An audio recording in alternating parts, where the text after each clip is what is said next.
Veamos otro de los impuestos principales a desarrollar en esta unidad. Ahora vamos a ver el impuesto a los premios de sorteo y concursos deportivos. Como el desarrollo de todos los impuestos, vamos a ver su hecho imponible, los aspectos del objetivo, el personal temporal y el espacial, sus exenciones, el análisis de cada una, la base imponible, la liquidación e ingreso del impuesto. La ley 2630 es la que establece este gravamen de emergencia a los premios ganados en juegos de sorteos allá en el año 1974. Por una nueva ley, la ley 27432, fue prorrogado hasta el 2022, por lo que vemos la vigencia del mismo en el caso de los premios de sorteo y concursos deportivos. Su aspecto objetivo.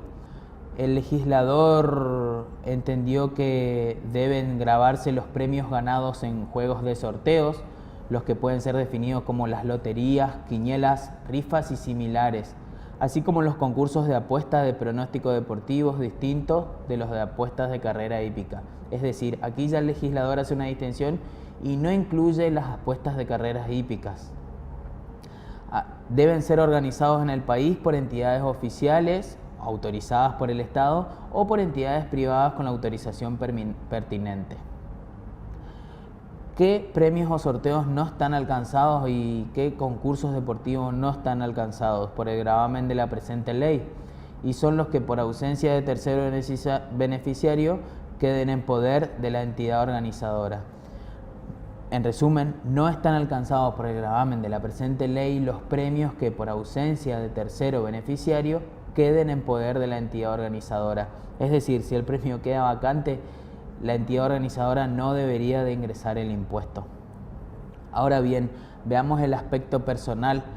¿Quiénes son las partes involucradas en este impuesto? La persona o entidad organizadora del respectivo juego o concurso es el primer aspecto personal que encontramos en la legislación. Como siempre y a título de recordatorio, el sujeto activo en los impuestos es el Estado y el sujeto pasivo, como vimos en la unidad 1, es el contribuyente. Aquí definiéndolo es la persona o entidad organizadora del respectivo juego o concurso. Cuando se tratase de premios en efectivos, el impuesto deberá descontarlo del premio. Y cuando se dé el caso particular del premio fuera en especie, la persona o entidad organizadora exigirá del beneficiario el monto del impuesto. Demos un ejemplo sencillito. Si alguien ganase un automóvil en un premio, se podría determinar el impuesto y ese impuesto deberá ser ingresado por el ganador del premio. Y vamos a ver ahora el caso de los sujetos quienes no están alcanzados por este impuesto. Y cuando se trate de premios de rifa o concursos organizados por instituciones religiosas, asociaciones, fundaciones y otras similares, o también el caso de obtener fondos destinados a viajes de finalizaciones de cursos primarios y otros niveles educativos, auspiciados siempre por las respectivas autoridades educacionales, en tanto y en cuando ese monto no supere los 5.000 pesos, no están alcanzados por el impuesto a los premios. De superarse ese valor, deberían de ingresar el impuesto correspondiente. Ahora bien, veamos en el artículo 3 de la ley el hecho imponible, que recordemos el hecho imponible se conforma de diferentes aspectos, pero la ley en este caso en particular produce una confusión.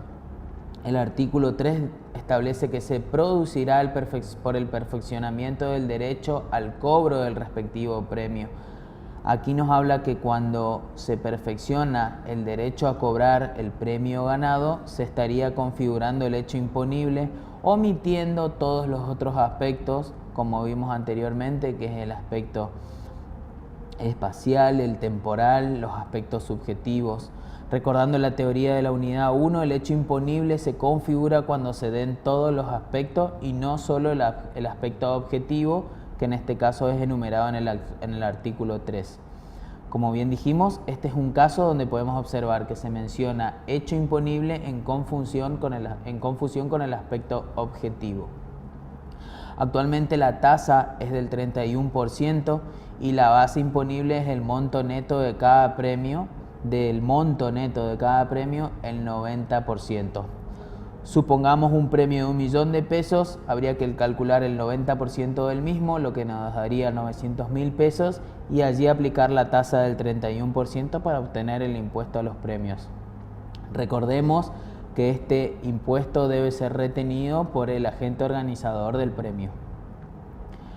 Existe una exención en el impuesto que está establecida en el artículo 5 y según la última actualización de AFIP, este monto es 1.200 pesos. Aquel premio que no exceda ese monto no está alcanzado por el impuesto. En la ley del impuesto a las ganancias se los exime en el artículo 20, inciso U, siempre y cuando hayan pagado previamente el impuesto. ¿Qué sería esto? Que en el caso de obtener un premio y no se retenga el debido impuesto, ese monto obtenido en premio estaría alcanzado por el impuesto a las ganancias. Y ya que seguimos hablando de impuesto a la ganancia, vamos a tener el desarrollo en este momento del impuesto principal que vamos a desarrollar a lo largo de nuestra materia, el impuesto central de estudio de esta unidad y de toda la materia de la legislación y técnica tributaria 1, y es el denominado impuesto a las ganancias. Aquí vamos a ver brevemente sus características generales, el objeto del impuesto, cuál es su estructura actual, cuáles son sus categorías, el alcance y ámbito de las mismas. Para hacer una breve síntesis del impuesto, en el año 1932 se creó por un decreto como un impuesto de emergencia sobre los réditos. Esta fue la primera expresión y denominación que tuvo el actual impuesto a las ganancias, denominado impuesto sobre los réditos.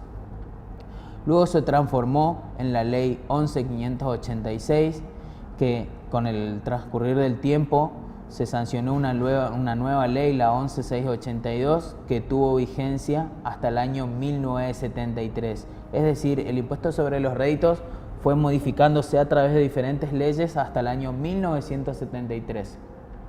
En ese año obtuvo la denominación de la Ley del Impuesto a las Ganancias, cuya última modificación reciente del 2017 a través de la Ley 27.430.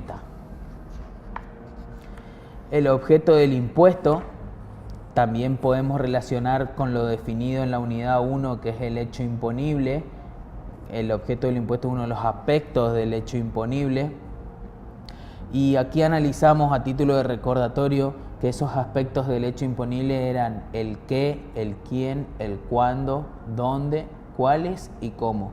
Todos estos aspectos pueden identificarse claramente en el impuesto a las ganancias, empezando por el aspecto material o elemento objetivo, que en la ley los define en el artículo 2, 41, 45, 49 y 79. Allí podemos encontrar el aspecto material, también el quién o el aspecto subjetivo, que era la relación sujeto activo-pasivo, brevemente para recordar que el sujeto activo era el Estado y los pasivos van a ser los contribuyentes, que los vamos a desarrollar en la unidad siguiente. También veremos que el aspecto temporal podemos identificarlo como el cuándo se produce el hecho imponible. Este aspecto puede explicarse de dos maneras, siendo instantáneo o de ejercicio. En el caso del impuesto a las ganancias, estamos en presencia de un impuesto de ejercicio. Su duración se prolonga en el tiempo. Para diferenciarlo con otro impuesto, podemos ver el impuesto que lo analizamos recién, el impuesto del impuesto de los premios. Ese es un impuesto instantáneo. Ocurre el hecho imponible y da nacimiento al impuesto instantáneamente.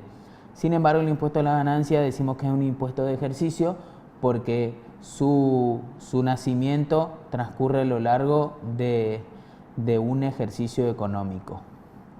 El aspecto territorial es el dónde, y el aspecto territorial del impuesto a las ganancias principal es la Argentina, nuestro territorio nacional, y donde analizaremos algunos casos de ganancias del exterior, pero eso va a ser materia de otras unidades, por lo que recordar que el aspecto territorial era el donde sucedía el impuesto. También el cual es cuando nos referimos a la base imponible del impuesto y la alícuota establecida para dicho impuesto. Ahora bien, las ganancias se pueden gravar según diferentes teorías. A través de la teoría de la fuente, que es en el caso de las personas físicas, o la teoría del balance, que nos indica que habrá ganancia cuando haya un incremento de capital. Por ello allí la fórmula vemos que el capital final menos el capital inicial, en el caso de ser positivo, estaríamos en presencia de una ganancia. Y nuestro sistema tributario argentino es un sistema híbrido, porque adopta las dos teorías para poder gravar la ganancia. En el caso de las personas físicas adopta la teoría de la fuente, y en el caso de las personas jurídicas o sujetos de empresa comúnmente denominados, hace uso de la teoría del balance. Ahora bien, cuando se trata de la renta personal, el impuesto es clasificado como un impuesto directo porque lo paga el sujeto pasivo y progresivo porque a mayor monto, mayor tasa. Esto vemos cuando analizamos a la ganancia como una renta personal. Pero si analizamos nuestro impuesto como un impuesto que tributan las sociedades, estamos en presencia de un impuesto real, dado que tiene una alícuota proporcional y no consta de deducciones personales, como es el caso de las personas físicas. Ahora seguimos con el desarrollo, y visto que contamos con dos teorías y vamos despejando los objetos del impuesto y definiéndolo en dos tipos de sujetos, que es la persona física y la persona jurídica o sociedad, podemos tener dos definiciones del impuesto a las ganancias. Y la definición de ganancia para una persona física o sucesión indivisa los encontramos en el artículo 2, apartado 1, definiendo las ganancias como los rendimientos, rentas o enriquecimientos susceptibles de una periodicidad que impliquen la permanencia de la fuente que los produce y su habilitación. Vemos tres elementos: periodicidad, permanencia y habilitación. Estos tres requisitos deben darse en forma concomitante, de lo contrario no estaríamos frente al concepto de ganancias. O bien la otra definición de ganancia respecto de la figura societaria, podemos definir a la ganancia en el artículo 2, apartado 2, como todo enriquecimiento, beneficio o renta que cumpla o no con los requisitos establecidos por la teoría de la fuente. Recordemos que era la periodicidad, permanencia y habilitación. Es un concepto más amplio en el caso de la ganancia de una sociedad, ya que considera todo enriquecimiento, cualquiera fuera su origen y duración. Es decir, que responden a la teoría del balance, resultando en consecuencia renta gravada, la suma del aumento del patrimonio neto y los consumos realizados. Por último, para finalizar esta unidad y de manera breve, veamos las cuatro categorías que están incluidas en nuestro impuesto objeto de estudio y están establecidas en el título 2 de la ley 2628. Y la primera categoría vamos a definirla como renta del suelo, que está definida en el artículo 41 al 44. La segunda categoría, en sus artículos 45 al 48, nos habla de una renta del capital. La tercera categoría, que son las rentas del empresario, establecidas en el artículo 49 al 78. Y por último, la cuarta categoría, que es la renta del trabajo personal, o comúnmente denominada renta transpirada, establecida en el artículo 79. Estas cuatro categorías se van a ir desarrollando a lo largo de la materia y de manera específica cada una de ellas, por lo que ahora no nos detendremos a desarrollarla y seguiremos en la próxima semana con nuestro tercer capítulo, hablando de los sujetos del impuesto a las ganancias. Muchas gracias por su tiempo.